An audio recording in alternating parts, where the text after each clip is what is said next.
આગળ જોઈએ. 8મો દાખલો સરસ મજાની રકમ આપેલી છે કે એક મતદાન ક્ષેત્રમાં 15000 મતદાન છે, જેમાં 60% મતદાન કર્યું. 15000 માંથી કેટલું મતદાન થયું? 60%. તો મતદાન ન કરનારના ટકાવારી શોધો. કેટલી ટકાવારી મતદાન નથી કર્યું? 60% મતદાન કર્યું તો સીધે સીધું મોઢે જ કહી ના દેવાય. ટોટલ મતદાન થાય એટલે 100%. ટોટલ મતદાન થાય એટલે કેટલું ટકા થાય? 100%. પણ 100% નથી થયું, 60% જ થયું. તો કેટલો જવાબ આવશે? 40. 60 વત્તા 40 100 થઈ ગયું. ગણતરી કેમ કરીશું? મતદાન નથી કર્યું. કેટલા મતદાને મતદાન નથી કર્યું? સીધો જ ગણી નાખો. ચલો 15000 મતદાન છે ને એટલે 100% એ 15%, 15000 થાય. 60% એ મતદાન કર્યું ને એ કેટલા છે? તો ભાઈ 60 ગુણ્યા 15000 લખો અને નીચે 100 લખો. 0 0 ઉડાડો. ઉડાડી દીધા. 15 6 90 થાય અને પાછા 2 મિનિટ. કેટલા મતદાન કર્યું? 60% એટલે 9000 વ્યક્તિઓએ મતદાન કર્યું. કેટલાય મતદાન કર્યું નથી?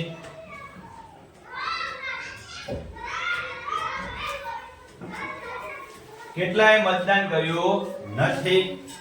ટોટલ મતદાર કેટલા છે? 15000. કુલ મતદાર છે. આ શું છે? કુલ મતદાર છે. મતદાર કરનાર કેટલા છે? 9000.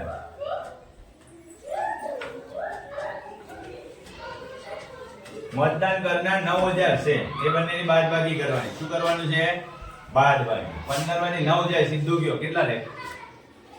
15 માંથી 9 જાય તો 6 વધે ને, અને પાછળના 0 મૂકી દો.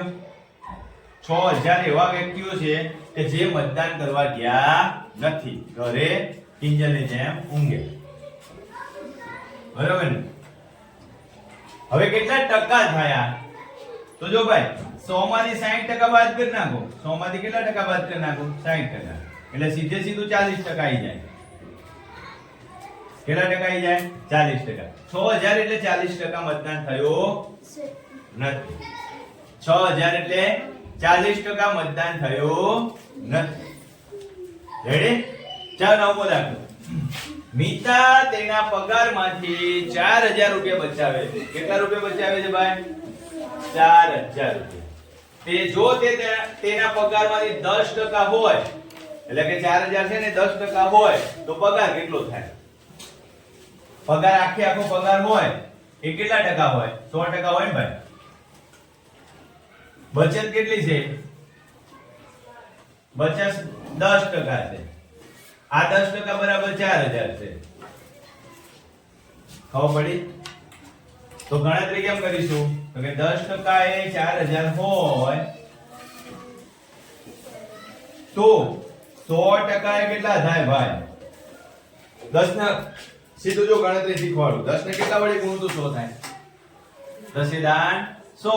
ઘડિયા નથી આવડતા? 10 ગુણ્યા 10 તો આને 10 વડે ગુણી નાખો. કેટલો જવાબ આવે? 40. તો જો કેવી રીતે ગણવાનું? 40000 ગુણ્યા 100 ભાગ્યા 10. આ 0 0 ગયું. 4000 ને 10000 વડે ગુણો એટલે કેટલો જવાબ આવશે? 40000. કેટલો પગાર છે મિતાનો? 40000 રૂપિયા. ખબર પડે છે? 40000 રૂપિયા પગાર લેવો તો ભણવું પડે. કેવી રીતે ભણવું પડે ને બેનો? ખાસ બહેનોને ભણાવવાના છે વ્યવસ્થિત. આગળનો દાખલો જોઈએ. જો 10મો દાખલો. શું કહેવા માંગે છે ભાઈ? 10મો દાખલો એમ છે કે એક લોકલ ક્રિકેટ ટીમ એક સિઝનમાં 20 મેચ રમે. કેટલી મેચ રમે છે સિઝનમાં? એટલે કે એક વર્ષ. એક સિઝનમાં 20 મેચ રમે. તેમાંથી 25% મેચ જીતે છે. તો કેટલી મેચ જીત્યા? 20 મેચ રમ્યા. 20 માંથી 25% જીત્યા. તો 20 ના 25% ભાઈ કેટલા થાય? સીધે સીધું જો આખી સિઝનમાં ટોટલ 20 મેચ રમે. કેટલી મેચ રમ્યા? 20 જ. એના 25% જીત્યા. 25% એટલે ચોથો ભાગ થાય. આને 4 વડે ગુણવાના છે 20 ને. પણ એવું નથી કરવું, આપણે ગણતરી કરીએ. ચલો 20 ના ને ગુણાકાર ટકાને છેદમાં 100 થાય ને.